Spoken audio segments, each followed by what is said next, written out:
Good morning friends, कैसे हैं आप सब लोग? देख रहे हैं ना हमारी वीडियो? कैसी लग रही है? कृपया कमेंट करें, बताएं कि हमें वीडियो अच्छी लग रही है। आज हम आपको लेकर आए हैं समास। समास के बारे में हम पढ़ेंगे आज से हमारे समास चालू होते हैं। समास दो या दो से अधिक शब्दों के मेल से नए शब्द बनाने की क्रिया को समास कहते हैं। समास क्या होता है? दो या दो से अधिक शब्दों के मेल से, दो या दो से अधिक शब्दों के मेल से नए शब्द बनाने की क्रिया को समास कहते हैं। यानी दो या दो से अधिक शब्दों के मेल से समास बनता है। हमने पिछले में पढ़ा था दो या दो से अधिक वर्णों के मेल से संधि बनती है और दो या दो से अधिक मेल से यहाँ पर शब्दों के मेल से समास बनता है। आगे देखिए, इस विधि से बने शब्दों को समस्त पद कहते हैं। यानी इस विधि से बने शब्दों को समस्त पद या सामासिक पद कहते हैं। यानी दो या दो से अधिक शब्द मिलते हैं तो उन दोनों के मिलने से जो शब्द बनते हैं उन्हें हम समस्त पद कहते हैं या सामासिक पद कहते हैं। आगे, जब समस्त पदों को आपस में पृथक पृथक अलग अलग किया जाता है तो उसे समास विग्रह कहते हैं। हमारा समस्त शब्द बन गया, सामासिक शब्द बन गया। जब हम उनको तोड़ेंगे, अलग अलग करेंगे, पृथक पृथक करेंगे तो वो हमारा समास विग्रह कहलाता है। ठीक है, तो हमने ये पढ़ा कि दो या दो से अधिक शब्दों से मिलकर जो नया शब्द बना उसे हम समास कहते हैं, उस प्रक्रिया को। और दो या दो से शब्दों से जो नया शब्द बना उसे हम समस्त पद या सामासिक पद कहते हैं। और समास को तोड़ने की, अलग अलग करने की, पृथक करने की जो विधि होती है वो हमारा समास विग्रह कहलाता है। ठीक है, अब आगे देखिए, अब समास में बनाने के लिए हमें कौन कौन सी चीजें जरूरी है? तो पहला है, समास के लिए कम से कम दो शब्दों का होना अनिवार्य है। जब भी हम समास बनाएंगे तो उसमें कम से कम दो शब्द होना चाहिए। क्लियर हुआ ना? दूसरा है, पहले पद को पूर्व पद और दूसरे पद को उत्तर पद कहते हैं। पहले पद को हम पूर्व पद कहेंगे और दूसरे पद को उत्तर पद कहेंगे। पहले पद को पूर्व पद और दूसरे पद को उत्तर पद कहेंगे। आपको ये अच्छी तरीके से समझना है क्योंकि ये हमारी परिभाषाओं में आगे देखने को मिलेंगे। ठीक है, समास होने पर दोनों पद या अन्य पद मिलकर संक्षिप्त रूप में होता है। यानी जब समास बनेगा तो हमारा जो नया शब्द बनेगा वो संक्षिप्त होगा। जैसे जो पीले वस्त्र धारण करता है, उसको हम क्या कहेंगे? संक्षिप्त में पीतांबर। तो ये समास हो गया। ये दो तीन शब्द मिलकर, बहुत सारे शब्द मिलकर एक संक्षिप्त शब्द बनाते हैं। समास प्रक्रिया में बीच की विभक्तियों का लोप हो जाता है। जब भी हम समास बनाएंगे तो बीच की विभक्तियां जो होंगी उसका क्या हो जाएगा? लोप हो जाएगा, है ना, लुप्त तो हो जाती हैं। समास होने पर दोनों पद या अन्य पद मिलकर संक्षिप्त रूप में होता है। समास प्रक्रिया में बीच की विभक्तियों का लोप हो जाता है। जैसे माता और पिता, ये समास विग्रह है। जब हम इसको समास बनाएंगे तो माता पिता ही कह देंगे, और का क्या हो जाएगा? लोप हो जाएगा। इसमें पदों की प्रधानता होती है। समास जब हम पढ़ेंगे ना तो इसमें पदों की प्रधानता होगी। पूर्व पद प्रधान हो जाएगा, उत्तर पद प्रधान हो जाएगा, दोनों पद प्रधान हो जाएंगे, कोई अन्य तीसरा पद प्रधान हो जाता है। तो इसलिए इसे पदों की प्रधानता कहते हैं। इसमें समास में पदों की प्रधानता होती है। समास दो शब्दों से मिलकर बना है, सम प्लस आस। सम का अर्थ हो गया संक्षिप्त और आस का मतलब हो गया कहना या कथन। तो समास सम प्लस आस से मिलकर बना है जिसका अर्थ होता है कहना, संक्षिप्त में कहना।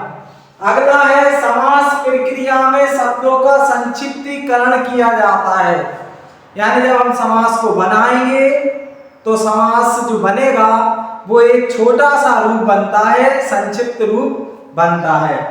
अब आगे समास के 6 प्रमुख प्रकार या भेद होते हैं। पहला है अव्ययीभाव समास, आगे पढ़ेंगे हम अभी समासों के प्रकारों को, भेदों को।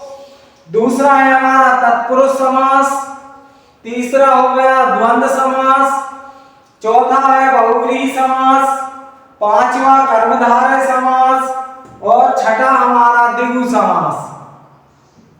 तो समास जो है ना हमारे 6 प्रकार के होंगे, 6 प्रकार के भेद हैं। इसके प्रकार या भेद एक ही बात है। तो अव्ययीभाव समास, तत्पुरुष समास, द्वंद्व समास, बहुव्रीहि समास, कर्मधारय समास, द्विगु समास। ये थी समास के बारे में छोटी सी महत्वपूर्ण जानकारी। अब हम एक एक करके सब समासों को और उनके उदाहरणों को पढ़ते हैं आगे। तो कृपया ध्यान से देखते रहिए, वीडियो देखते रहिए, लाइक शेयर सब्सक्राइब करते रहिए। हाँ तो फ्रेंड आगे पढ़िए अव्ययीभाव समास। अव्ययीभाव समास की पहले आप परिभाषा समझिए। जिस समास का पहला पद अर्थात पूर्व पद अव्यय हो तथा प्रधान हो, अव्ययीभाव कहलाता है ना। तो सबसे पहले हम ये समझेंगे कि अव्यय क्या होता है। तो अव्यय और उपसर्ग आप अच्छी तरीके से समझ लीजिए कि हमारे जो उपसर्ग हैं वही अव्यय होते हैं। और अव्यय का अर्थ होता है अव्यय जिनका व्यय ना हो, जो हमेशा एक से बने रहें, वो अव्यय कहलाते हैं। अव्यय वह शब्द होते हैं जो हमेशा एक से बने रहें, ठीक है। तो अव्ययीभाव समास में एक तो हमारे अव्यय आएंगे, अव्यय के अलावा उपसर्ग आते हैं, ठीक है। तो इसकी सामान्यतः पहचान यही होती है कि इसमें उपसर्ग आएंगे और अव्यय आएंगे। अव्यय का अर्थ होता है जैसे सदैव एक से रहें, जैसे यथा, अनु, है ना, ये बहुत सारे शब्द होते हैं। तो कुछ देखिए, हम कुछ और उदाहरण आपको लेकर आए हैं। ये जो है ना समास हम हिंदी में पढ़ा रहे हैं, तो आपको अव्यय के बारे में भी पता करना है, या अव्यय और उपसर्ग की हम एक वीडियो आपको डाल देंगे। तो चलिए, तो अव्ययीभाव समास जिस समास का पहला पद क्या हो, अव्यय हो और प्रधान हो, अव्ययीभाव समास कहलाता है। जैसे देखिए, ये है हमारा समस्त पद जिससे समास बना, और इसको हम सामासिक पद भी कहते हैं। और इसको जब तोड़ेंगे तो ये हमारा समास विग्रह हो जाएगा। तो प्रतिदिन, प्रत्येक दिन को हम प्रतिदिन कहते हैं, हर दिन भी कह सकते हैं। आजन्म, जन्म से लेकर, अब जन्म से लेकर कहेंगे तो ज्यादा हो जाएगा, तो इसका संक्षिप्तीकरण क्या कर दिया, आजन्म। यथा संभव, जैसा संभव हो, आपसे कहते हैं ना जैसा संभव हो वैसा कर लो, तो यथा संभव है ना। अनुरूप, रूप के योग्य, प्रतिकूल, इच्छा के विरुद्ध, आजीवन, जीवन भर, निडर, डर से रहित, प्रत्येक, हर एक व्यक्ति को, हर एक, प्रत्येक, प्रतिवर्ष, हर वर्ष, हर वर्ष ना कहकर हम क्या कहने लगे समास में, प्रतिवर्ष। प्रत्यक्ष, आंखों के सामने होने वाला, तो हमने कहने लगे भैया प्रत्यक्ष। अब उसके बाद में यथाशक्ति, शक्ति के अनुसार, है ना। तो यथाशक्ति जो है ना हमारा अव्ययीभाव समास है, इसमें यथा हमारा अव्यय है, ठीक है। यथाशक्ति, शक्ति के अनुसार, यथा समय, समय के अनुसार, निर्विघ्न, बिना विघ्न के, बिना बाधा के, बिना मुसीबत के। तो इसमें देखो उपसर्ग लगा हुआ है, तो बिना विघ्न के। उपगंगा, गंगा के समीप, प्रतिग्रह, हर घर, प्रतिक्षण, हर क्षण, आमरण, मरण तक, है ना। और भी है कुछ हमारे हिंदी के, उर्दू के बहुत सारे जो उपसर्ग है ना, वो भी इसमें यूज हो जाते हैं। बेखटके, बिना खटक के, बेखबर, बिना खबर के, भरपेट, पेट भरकर, कानों कान, कान ही कान में, रातों रात, रात ही रात में, भूखमरा, भूख से मरा हुआ, हाथों हाथ, हाथ ही हाथ में। तो हमें अव्ययी भाव समास में सबसे ज्यादा हमें उपसर्ग देखने को मिलेंगे, उपसर्ग के साथ अव्यय देखने को मिलेंगे। तो उपसर्ग को ही अव्यय कहते हैं और इसीलिए इसको अव्ययी भाव समास कहा जाता है। तो अव्ययी भाव समास के लिए हमने आपको कुछ उदाहरण बताए, समास विग्रह बताया। तो आगे देखिए फ्रेंड, हम आपको लेकर आए हैं तत्पुरुष समास। तत्पुरुष समास की परिभाषा समझिए, जिस समास में बाद का या उत्तर पद प्रधान होता है, जिस समास में उत्तर यानी बाद का पद प्रधान होता है तथा दोनों पदों के बीच का कारक चिन्ह क्या हो जाता है, लोप हो जाता है। हम क्या करेंगे कि समास में कारक चिन्ह होते हैं तो वो कारक चिन्हों का लोप हो जाता है। और इसमें देखिए, इसमें प्रायः उत्तर पद, है ना, उत्तर पद यानी दूसरा पद विशेष भी हो सकता है और पूर्व पद यानी पहला पद वाला विशेषण भी हो सकता है। पहला पद संज्ञा भी हो सकता है या विशेषण हो सकता है, ठीक है। तो इस तत्पुरुष समास में उत्तर पद तो प्रधान होता है, ठीक है, और उत्तर पद प्रधान होता है तो उत्तर पद विशेष भी हो सकता है, लेकिन पूर्व पद में हम विशेषण भी देख सकते हैं और संज्ञा भी देख सकते हैं, ठीक है। तो आपको समझ में आया कि जिस समास में बाद का या उत्तर पद प्रधान होता है, उस दोनों पदों के बीच का कारक चिन्ह का लोप हो जाता है, उसे हम तत्पुरुष समास कहते हैं। अच्छा, तत्पुरुष समास के कर्म कारक से लेकर, यानी तत्पुरुष समास के अंदर हम कारक चिन्हों को भी पढ़ेंगे। तो कर्म कारक से लेकर अधिकरण कारक तक 6 भेद होते हैं, ठीक है। कर्म कारक से लेकर अधिकरण कारक तक हमारे 6 भेद हम तत्पुरुष समास में पढ़ेंगे। कर्म तत्पुरुष, करण तत्पुरुष, अधिकरण तत्पुरुष, ये बहुत सारे जो है ना आगे पढ़ेंगे। तो इस समास में के कर्म कारक से लेकर अधिकरण कारक तक 6 भेद होते हैं, ठीक है। तो ये हो गया हमारा समास का सामान्य परिचय कि समास जो है ना, समास में उत्तर पद प्रधान होता है, ठीक है, और कारक चिन्हों का लोप हो जाता है। अब देखिए, हमारा पहला है कर्म तत्पुरुष समास। कर्म तत्पुरुष समास, इसमें कर्म कारक की विभक्ति को का लोप कर देते हैं। द्वितीय विभक्ति से लेकर हमारी सप्तमी विभक्ति तक चलेगी, है ना, यानी कर्म कारक से लेकर हमारा अधिकरण कारक तक चलेगा। तो कर्म तत्पुरुष में कर्म को, इसमें को विभक्ति का, को विभक्ति लगती है, कारक चिन्ह जो है ना कर्म में को विभक्ति लगाता है। तो कर्म तत्पुरुष समास में को विभक्ति का लोप हो जाता है, ठीक है। आ गई बात समझ में। तो कर्म तत्पुरुष, इसमें कर्म कारक की विभक्ति को का लोप हो जाता है। यहाँ पर देखिए कुछ उदाहरण हम आपको लेकर आए, जैसे यश प्राप्त है, ठीक है। यश प्राप्त में हमारा कर्म कारक का चिन्ह है को, तो जब हम इसको तोड़ेंगे तो यश प्राप्त मतलब यश को प्राप्त होना, तो यश को प्राप्त होना यश प्राप्त कहलाता है। तो हमने यहाँ क्या कर दिया, को का लोप कर दिया, क्योंकि हमारा कर्म तत्पुरुष कहता है कि इसमें को विभक्ति का क्या हो जाता है, लोप हो जाता है। और जब इसको हम समास विग्रह करेंगे तो को का हम उपयोग करेंगे। जैसे यश प्राप्त, इसको हमने समास विग्रह किया तो यश को प्राप्त, ठीक है। ग्रामगत, ग्रामगत मतलब गांव को गया, ग्राम को गत। सर्वप्रिय, तो सबको प्रिय, सबको प्रिय वाले व्यक्ति को हम क्या कहते हैं, सर्वप्रिय कहते हैं। और आपसे कहा जाए सर्वप्रिय का समास क्या होगा, सबको प्रिय, सबको प्रिय का समास क्या होगा, सर्वप्रिय। है ना। तो सर्वप्रिय, सबको प्रिय, स्वर्ग प्राप्त, तो स्वर्ग को प्राप्त हुआ जब तो हमने उसको कहा स्वर्ग प्राप्त, ठीक है।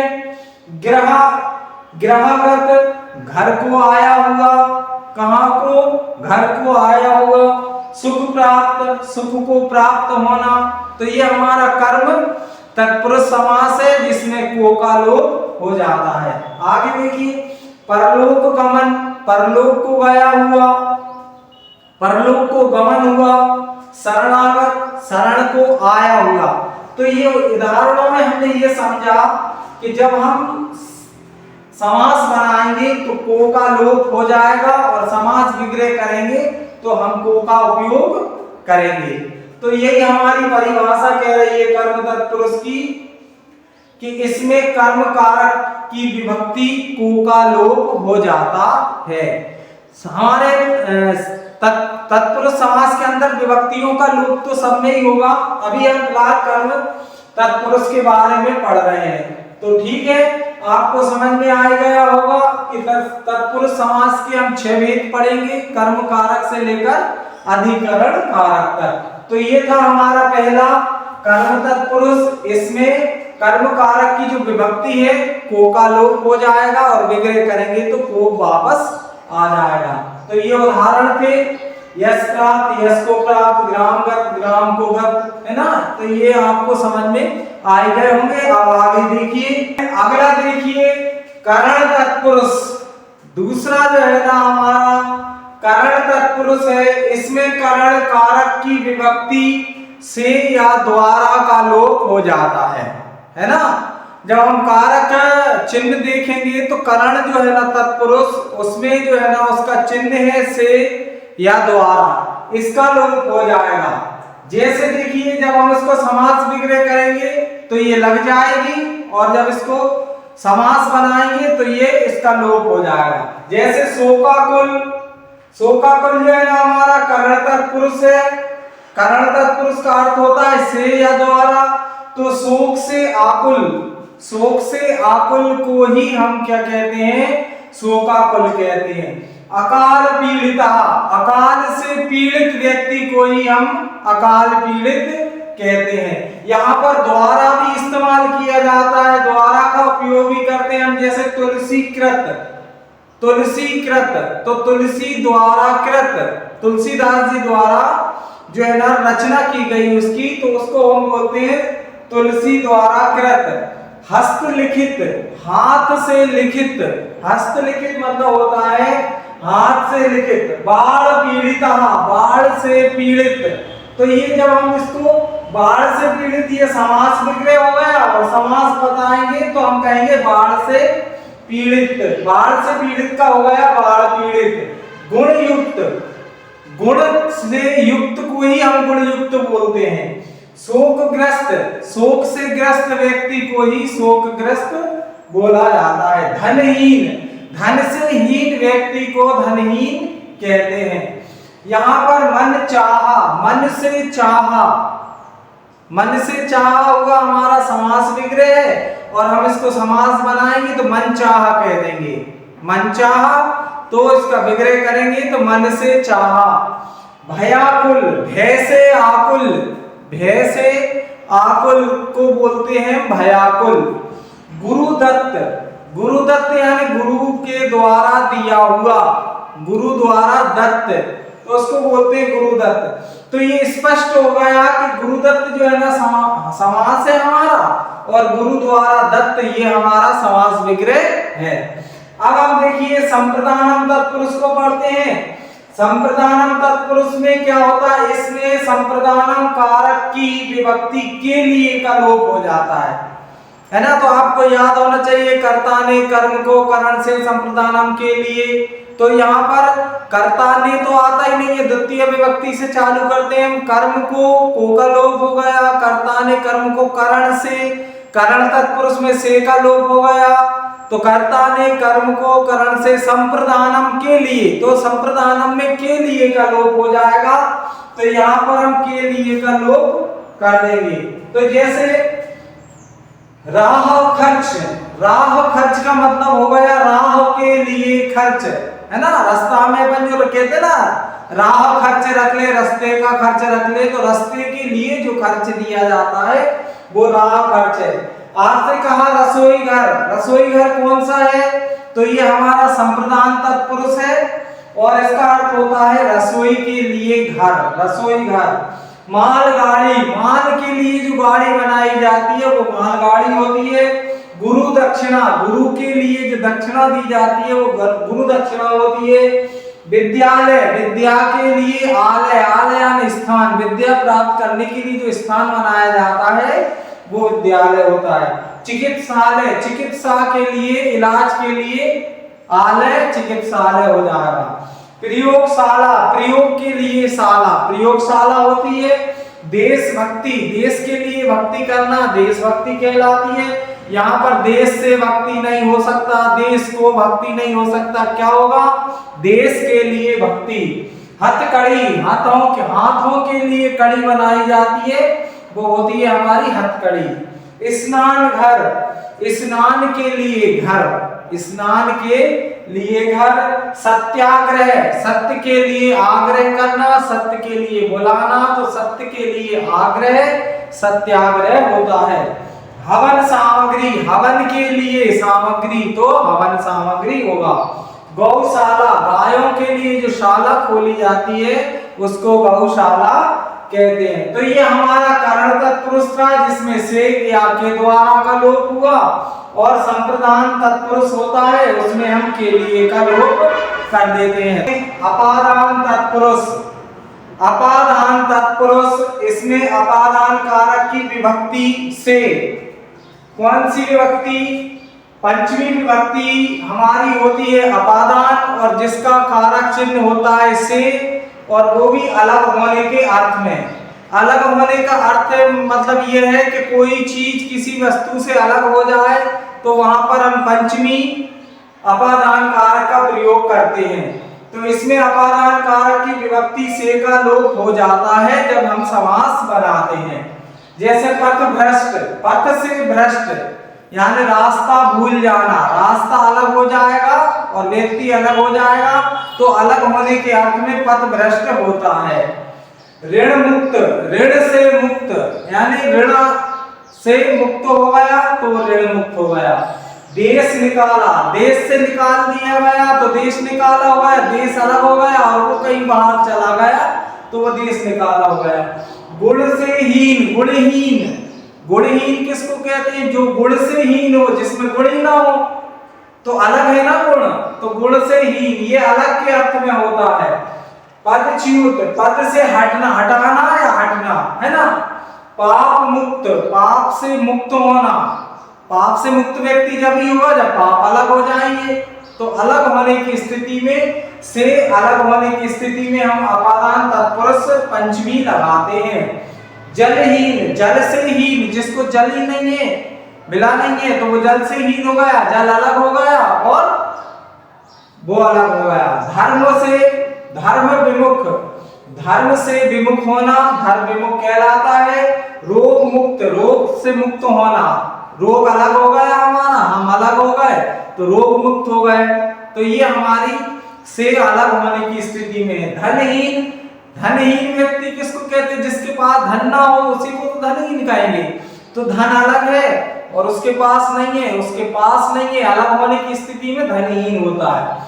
अब आप देखिए संबंध तत्पुरुष षष्ठी विभक्ति, इसमें संबंध कारक की विभक्ति, संबंध तत्पुरुष में संबंध कारक की विभक्ति का की के जो संबंध बताता है उसका लोप हो जाता है। अब संबंध क्या बताएगा, देखो गंगा का जल, गंगा जल, काय का जल, गंगा का जल, जल किसका है, गंगा का, तो जल का संबंध गंगा से। राजयोग, राजा का योग बने तो ही राजयोग। राजकुमार, राजा का कुमार ही राजकुमार होता है भैया, हर किसी को तो कह दो। और घोड़दौड़, घोड़ों की दौड़, घोड़ों की दौड़ को ही घुड़दौड़ कहते हैं, घोड़ों की दौड़ से संबंध है तब तो घुड़दौड़ है। सेनापति, सेना का पति, सेनापति कहलाता है। विद्यासागर, विद्या का सागर ही विद्यासागर कहलाता है। दीनानाथ, दीनों के नाथ, गरीबों का संबंध नाथ से हो गया, ये संबंध हो गया। तो दीनों के नाथ को दीनानाथ कहते हैं। लखपति, लाखों का पति हो, जिसका संबंध लाखों रुपयों से हो, वही तो लखपति होगा। देश रक्षा, देश की रक्षा करता हो जो, है ना, घर पे बैठे कुछ नहीं होता, देश की रक्षा करे तो ही देश रक्षा होती है। शिवालय, शिव का आलय, वह स्थान, जैसे हमने कहा शिव का आलय, तो शिव जी का आलय, शिव जी का स्थान, किसी और का तो नहीं कहा, तो ये शिव जी का संबंध हो गया। गृह स्वामी, घर का स्वामी कोई गृह स्वामी कहते हैं, नहीं तो हर कोई के घर का हर कोई स्वामी नहीं बन जाता, गृह स्वामी आप भी हर कुछ। जीवन साथी, जीवन का साथी, उसका जीवन का संबंध है उससे, साथी से, जीवन का साथी। जल की धारा को जलधारा कहते हैं। सुख भोग, सुख का भोग करने वाले को सुख भोग कहते हैं। तो आगे देखिए और देखते रहिए। हाँ तो फ्रेंड आगे देखिए, हम अब आपको पढ़ा रहे हैं अधिकरण तत्पुरुष, सप्तमी तत्पुरुष। इसमें अधिकरण कारक की विभक्ति में या पर का लोप हो जाता है। सप्तमी तत्पुरुष में हम लोग पढ़ेंगे तो में और पर कारक चिन्ह का लोप हो जाएगा, ठीक है। और जब समास विग्रह करेंगे तो में पर जो है ना हमारा आ जाएगा। जैसे देखिए, तो पहले आप परिभाषा समझ लीजिए। अधिकरण तत्पुरुष, सप्तमी तत्पुरुष, इसमें अधिकरण कारक की विभक्ति में या पर का लोप हो जाता है, में या पर का लोप हो जाता है। ये दो चीजों का लोप हो जाएगा और जब विग्रह करेंगे तो दोनों आ जाएंगे। जैसे ध्यान मग्न, तो ध्यान मग्न मतलब ध्यान में मग्न, ध्यान में मग्न। सिर दर्द, तो सिर में दर्द, ठीक है, सिर में दर्द। घुड़सवार, घोड़े पर सवार। प्रेमातुर, प्रेम में आतुर। वनवास, वन में वास, ठीक है। आप बीती, अपने आप पर बीती को हम आप बीती कहते हैं, है ना, दूसरे पर बीती को आप बीती नहीं कहते। आप बीती, अपने आप पर बीती हुई आप बीती। गृह प्रवेश, घर में प्रवेश, है ना, घर को प्रवेश वगैरह कुछ नहीं होता तो घर में प्रवेश। शोक मग्न, तो शोक में मग्न होना, वही शोक मग्न कहलाता है। लोकप्रिय, लोकों में, लोक में प्रिय, लोकप्रिय, है ना। पुरुषोत्तम, पुरुषों में उत्तम, पुरुषों में उत्तम, पुरुषोत्तम। धर्मवीर, जो धर्म में वीर हुए वही धर्मवीर कहलाता है। कला श्रेष्ठ, कला में श्रेष्ठ, कला श्रेष्ठ।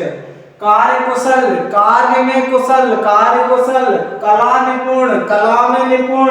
और दानवीर, दान में वीर, दानवीर, है ना। तो ये आपको समझ में आ रहा होगा। अधिकरण तत्पुरुष है हमारा, इसमें में और पर का लोप हो जाता है। तो ये यहां से तो हमारे तत्पुरुष के क्या हो गए, तत्पुरुष के प्रकार और जो भेद थे 6 वो समाप्त हो गए। अब यहाँ पर एक हम ना तत्पुरुष भी पढ़ाएंगे। ना तत्पुरुष जिस समस्त पद में पहला पद नकारात्मक हो, अभावात्मक हो, है ना, नकारात्मक हो या अभावात्मक हो, उसे ना तत्पुरुष कहते हैं, ठीक है। जिसमें पहला पद हमारा नकारात्मक हो, मना करे किसी चीज को, है ना, और अभाव को दर्शाए तो उसको हम ना तत्पुरुष कहते हैं।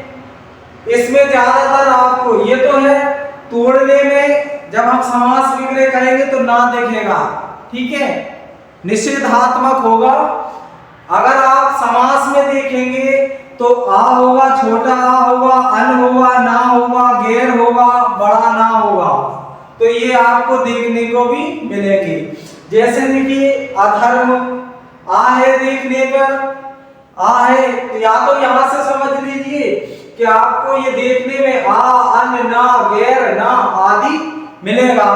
तो अधर्म है ये नकारात्मक, अधर्म यानी ना धर्म, ठीक है। और ना धर्म को जब हम जोड़ेंगे तो हो जाएगा हमारा अधर्म।